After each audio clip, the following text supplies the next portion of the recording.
Hello, everyone. I'm here to share my thoughts on the somewhat left field surprise collaboration between Icelandic artist Björk and Spanish artist Rosalía. The new song is called Oral, and this song was released by Björk to raise awareness and funds to ban open pen salmon farming in Iceland, but also in general. Environmentalists are up in arms about damage to local ecology and wildlife in bodies of water where open pen fishing takes place, particularly in Iceland, where this kind of thing has never happened before.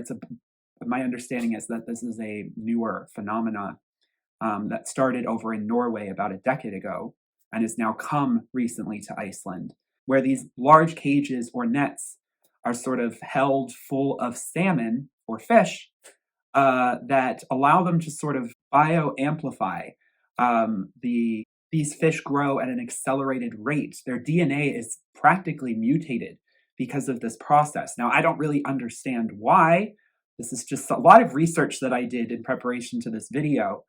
But a lot of these fish do get out of these pens and then migrate along these salmon migration routes and cause a lot of problems for the DNA and genetics of local wild salmon populations. Also, chemicals and disease are often spread from these fish pens to the ecology and the wildlife of these open waters. It's very dangerous for wild salmon to pass near these fish farms, even if they don't get caught, because of their proximity to all of these diseases. So it's mankind really meddling with nature. We see this in the farming industry, in all sorts of food manufacturing industries. It's something that, unfortunately, I'm not surprised goes on, knowing the way the world works. But it is something that environmentalists, particularly in Iceland, have taken to the government to ban, and Björk is spearheading this movement. There's a fishing village that is sort of leading the charge in Iceland on this in the country. So much so that some of these companies are really coming out and calling her out. So she's definitely making an impact. And she's definitely raising awareness. The song has absolutely nothing to do with salmon.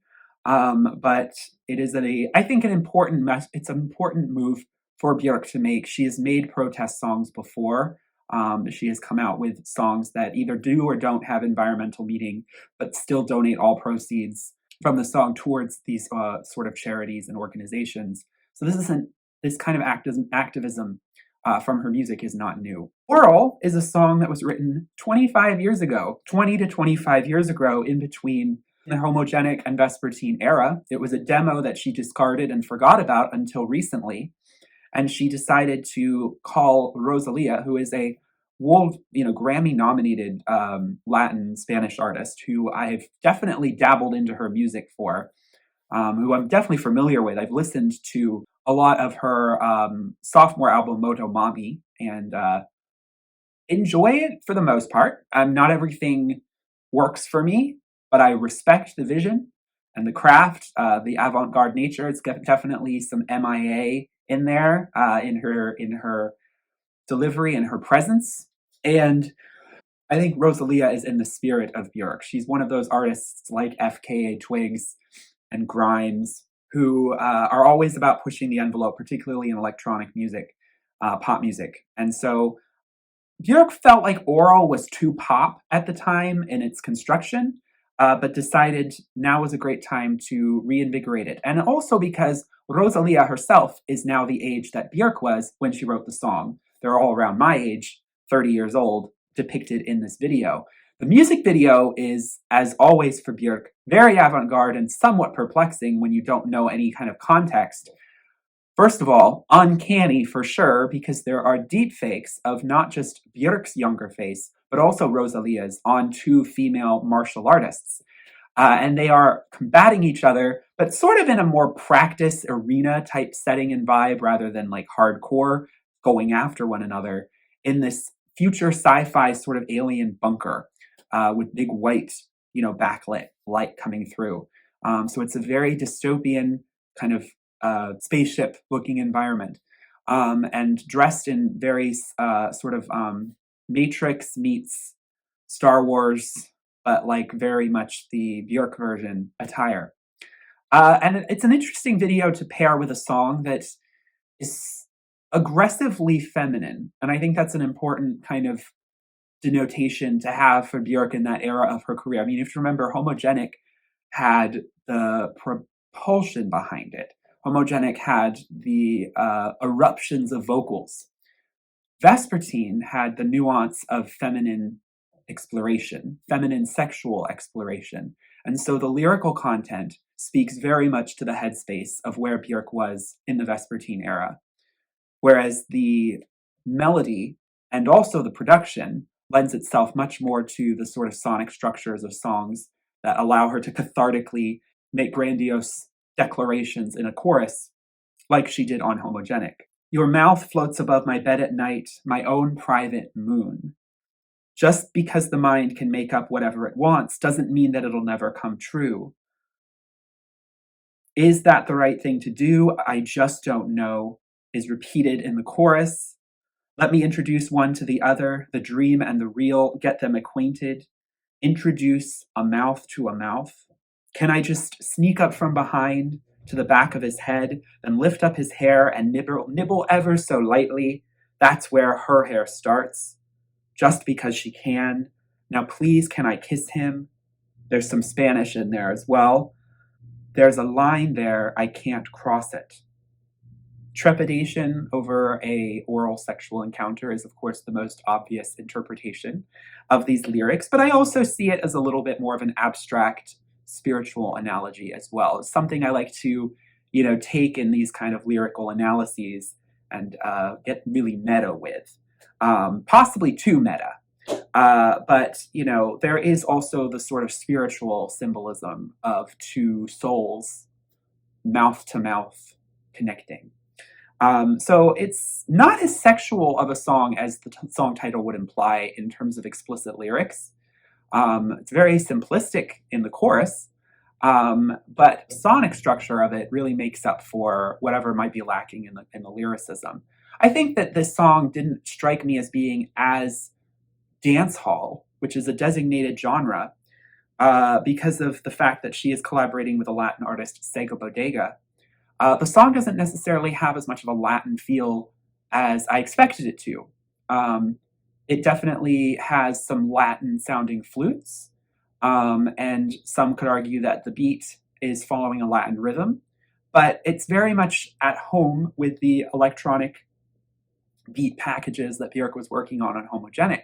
And the song definitely would have fit wonderfully on that record. Like I said, lyrically, it's more akin to what Vespertine was dealing with, but sonically, it fits much more with Homogenic.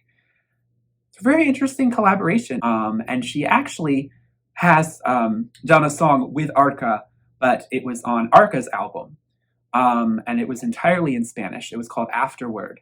And then she also was not, to the degree of separation from Rosalía was not that far, because Arca also collaborated with Rosalía on that record. They have a song called KLK. Definitely prefer that song to the collaboration with Björk from Arca's album, Kick One, Afterward. But they're very different songs, very different genres and vibes. As an airy, kind of elevated, ethereal quality to it, but it still has a backbone of a beat that is infectious. But overall, maybe it's not necessarily the most memorable song. I can see why maybe Björk decided it wasn't something that special to put out back in the day. But it's great that it's made it to the forefront, and it's awesome to see Björk with another artist, but also the fact that it's such a younger artist. She's bridging the gap. I saw that this song is now kind of the number, it's bringing a level of streams to Björk on Spotify that Björk has never enjoyed before. This song's doing pretty good numbers on there. And by that, it's going to help other people discover her top other big five. I think it's helping all of her five most played songs on Spotify are all getting a boost because of this collaboration. Not every Rosalía fan is going to jive with Björk's music. It's understandable, it's an acquired taste. But I think they're in a similar vocabulary in terms of their overall art and what they deliver. And so I think it's really interesting to see the two kind of deliver art for us. I really do love it. The deep faking AI stuff doesn't necessarily work for me. I think it's an interesting idea, and I understand Björk wanting to show herself as her younger kind of version of herself, so her younger face, but it's so obviously deep faked, which I guess is a good thing because then you don't start to get into that uncanny valley situation. But it already is teetering on that because it still is very realistic looking. But there's something about the face transposed on these bodies that's still a little uncanny to watch. This is territory that we're going to start seeing, unfortunately, in the conversation of AI and music become more and more a part of what we need to get used to, and for better or for worse.